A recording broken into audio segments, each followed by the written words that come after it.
Bismillahirrahmanirrahim. Assalamualaikum warahmatullahi wabarakatuh. Perkenalkan, nama saya Nina Ulkia Nurhusna, NIM 2320110004. Di sini saya izin untuk menjawab pertanyaan soal fikih muamalah dosen pengampu Bapak Fuad Riyadi, dan saya dari Fakultas Syariah Prodi Hukum Keluarga Islam. Baik, yang pertama, definisi fikih. Definisi fikih secara bahasa atau secara etimologi, fikih berarti pemahaman yang mendalam. Dan secara istilah atau terminologi, fikih adalah pengetahuan tentang hukum-hukum syariah Islam yang bersifat amaliyah atau praktis yang diperoleh melalui dalil-dalil tafsili terperinci dari Al-Quran dan As-Sunnah. Kemudian, adapun contoh dari fikih muamalah tersebut yaitu hukum jual beli, nikah, waris, zakat, dan juga sebagainya. Lalu, pengaplikasian hukum jual beli, nikah, waris itu harus menggunakan syariat-syariat Islam yang sudah tertera dalam fikih muamalah. Yang kedua, apa definisi fikih muamalah? Definisi fikih muamalah secara bahasa, muamalah berarti hubungan interaksi antara manusia. Secara istilah, fikih muamalah adalah ilmu yang mempelajari hukum-hukum syariat yang mengatur hubungan antara manusia dalam bidang ekonomi, sosial, dan kegiatan duniawi lainnya berdasarkan prinsip Islam.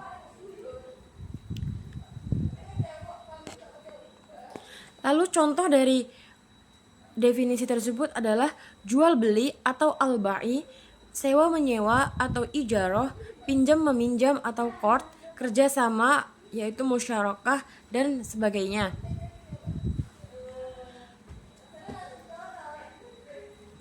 Lalu kemudian nomor 3 yaitu macam-macam fikih muamalah dan contohnya. Baik, yang pertama ada muamalah maliyah atau harta, jual beli, al-ba'i, sewa menyewa, ijarah. Lalu ada pinjam meminjam yaitu qard. Yang keempat ada kerjasama atau usaha atau musyarakah, mudharabah. Lalu ada pertanian, muzara'ah, musaqah.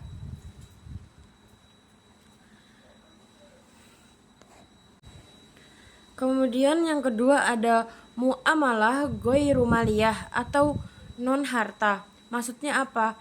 Di sini hubungan sosial, kerjasama, dan akad non keuangan seperti wakalah atau perwakilan, kafalah atau penjaminan, dan sulh atau perdamaian. Kemudian ada prinsip-prinsip fikih muamalah. Yang pertama yaitu ada rabaniyah atau tauhid. Definisi secara bahasa, rabaniyah berarti bersumber dari Allah atau bersifat ketuhanan. Dan secara istilah, rabaniyah adalah prinsip bahwa seluruh aktivitas ekonomi dan muamalah itu harus berlandaskan tauhid, yaitu pengakuan bahwa Allah adalah milik dan pengatur segala sesuatu. Dasar hukumnya Quran Hadis Al-Baqarah ayat 228 yang berbunyi, Bismillahirrahmanirrahim. Ya ayyuhalladzina amanu idza tadayyantum bidaini illa ajalim musamma faktubuh wal yaktub bainakum katibum min adl wal aya bakatibun ayyatuba ma'allamahullahu falyaktub wal yumlil ladina alaihil haqqu wal yattaqillaha rabbahu wala yabhas minhu say'a fa in kana alladhi alaihi halqun safihan aw dha'ifan aw la yastati'u ayyumila huwa falyumil waliyuhu bil adl wastashhidu syahidaini mir rijalikum fa illam yakuna rajulaini farajulun wamra'atani mimman tardona minal musyhada'i antadila ihdahuma fatudakira ihdahuma ukhra wala ya'bas suhada'u idza ma du'u wala tas'amu an taktubu saghiran aw kabiran illa ajali fa dalikum aqsatu indallahi wa aqwahu lis-syahadati wa adna alla tartabu illa an takuna tijaratan hadiratan tudiru naha bainakum falaisa alaikum junahun alla taktubu wa ashidu ida tabayatum wala yudorra katibu wala syahidu wa in taf'alu fa innahu fusukum bikum wattaqullah wa yu'allimukumullah wallahu bikulli syai'in alim. Yang artinya, wahai orang-orang yang beriman, apabila kamu berutang piutang untuk waktu yang ditentukan, hendaklah kamu mencatatnya. Hendaklah seorang pencatat di antara kamu menuliskan dengan benar. Janganlah pencatat menolak untuk menuliskannya sebagaimana Allah telah mengajarkan kepadanya. Hendaklah dia mencatat, dan orang yang berutang itu mendiktekan, hendaklah dia bertakwa kepada Allah Tuhannya, dan janganlah dia menguranginya sedikit pun. Jika yang berutang itu orang yang kurang akalnya, lemah, atau tidak mampu mendiktekan sendiri, hendaklah walinya mendiktekannya dengan benar. Mintalah kesaksian 2 orang saksi laki-laki di antara 2 orang perempuan di antara orang-orang yang kamu sukai, dan para saksi atau yang ada, sehingga jika salah seorang atau saksi perempuan lupa yang lain mengingatkannya. Janganlah saksi-saksi itu menolak apabila dipanggil. Janganlah kamu bosan mencatatnya sampai batas waktunya, baik utang itu kecil maupun besar. Yang demikian itu lebih adil di sisi Allah, lebih dapat menguatkan kesaksian dan lebih mendekatkan kamu pada ketidakraguan, kecuali jika hal itu merupakan perniagaan tunai yang kamu jalankan di antara kamu, maka tidak ada dosa bagi kamu jika kamu tidak mencatatnya.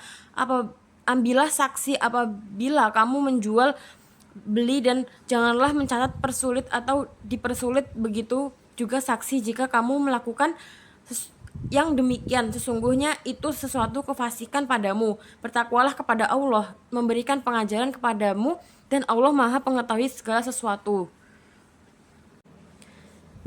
Lalu keterkaitan dengan Al-Quran dan As-Sunnah. Seluruh muamalah dilakukan dalam koridor syariat sebagai bentuk ketaatan kepada Allah.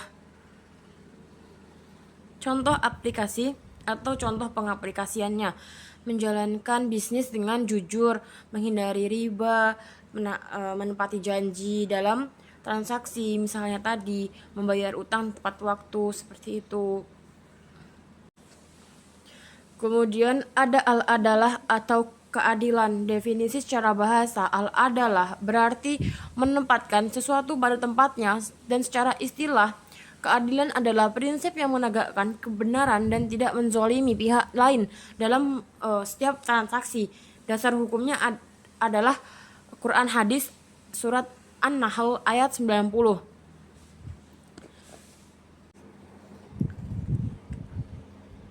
Ayat An-Nahl yang berbunyi, Innallaha ya'muru bil adli wal ihsani wa ita'i dzil qurba wa yanha 'anil fahsya'i wal munkari wal bagyi ya'idukum la'allakum tadhakkarun.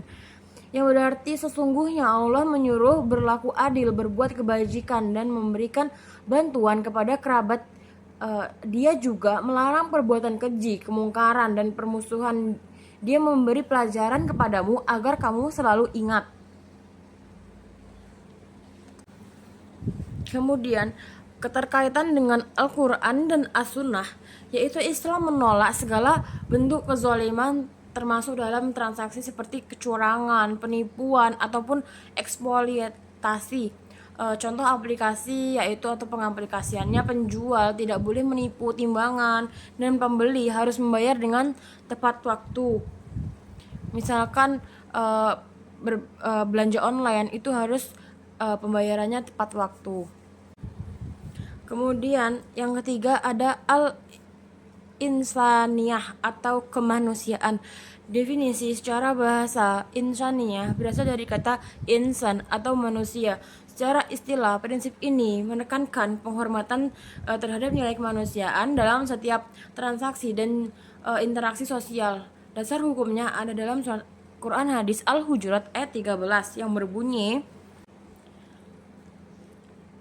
Bismillahirrahmanirrahim. Ya ayyuhan nasu inna halaknakum min dzakari wal unsa wa ja'alnakum usbaw wa qabaila lita'arafu inna akramakum indallahi atqakum innallaha alimun khabir. Yang artinya, wahai manusia, sesungguhnya kami telah menciptakan kamu dari seorang laki-laki dan perempuan, kemudian kami menjadikan kamu berbangsa-bangsa dan bersuku-suku agar kamu saling mengenal. Sesungguhnya yang paling mulia di antara kamu di sisi Allah adalah orang yang paling bertakwa. Sesungguhnya Allah Maha mengetahui lagi Maha teliti. Kemudian keterkaitan dengan Al-Quran dan As-Sunnah, setiap bentuk muamalah harus memperhatikan nilai kemaslahatan bagi manusia dan tidak merendahkan martabatnya. Contoh pengaplikasiannya, adanya perlindungan terhadap hak pekerja, perlakuan adil terhadap pelanggan, dan pemberian upah yang layak kepada buruh atau karyawan-karyawan pabrik. Kemudian ada al-huriyah atau kebebasan.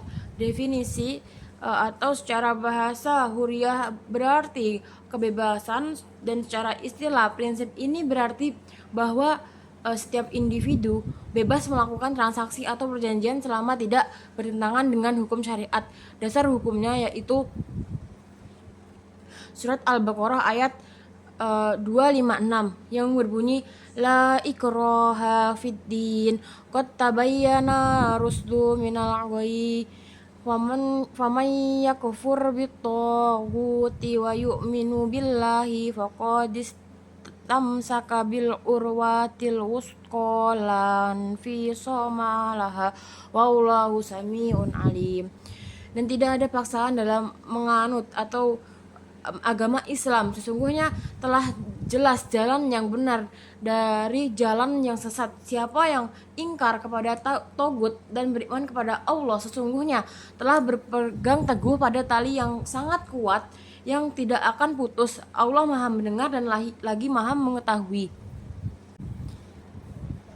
Keterkaitan dengan Al-Quran dan As-Sunnah, Islam memberikan kebebasan kepada manusia untuk berusaha dan berniaga sesuai aturan halal.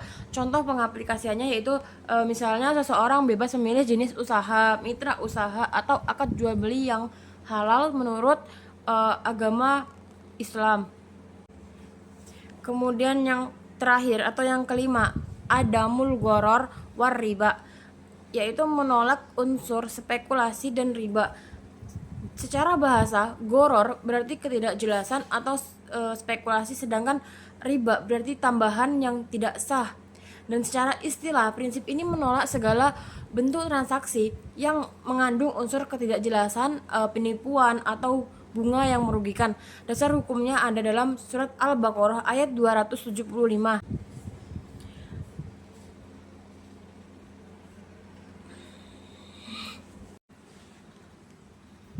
Yang berbunyi, alladzina ya'kuluna ya'kuluna riba la yaqumuna illa kama yaqumul ladzi yatakhabbathu syaitanu minal mas.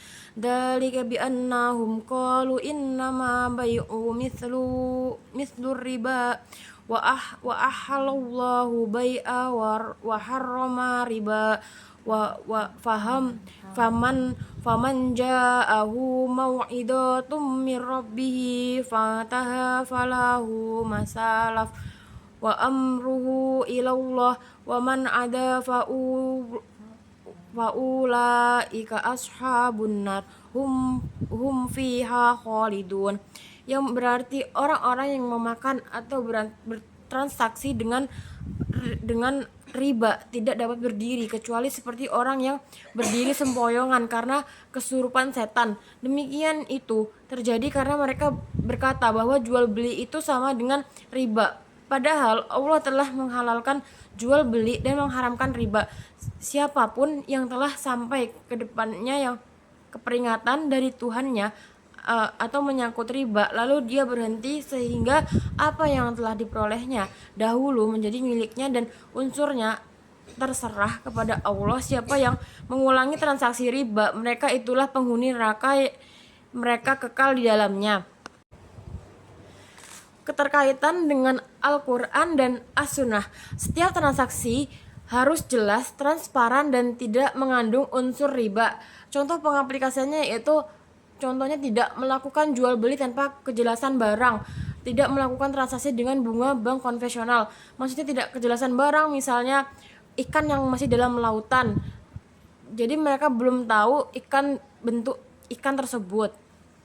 Mungkin ini yang dapat saya jawab untuk soal UTS mata kuliah fikih muamalah. Apabila banyak kekurangan saya mohon maaf.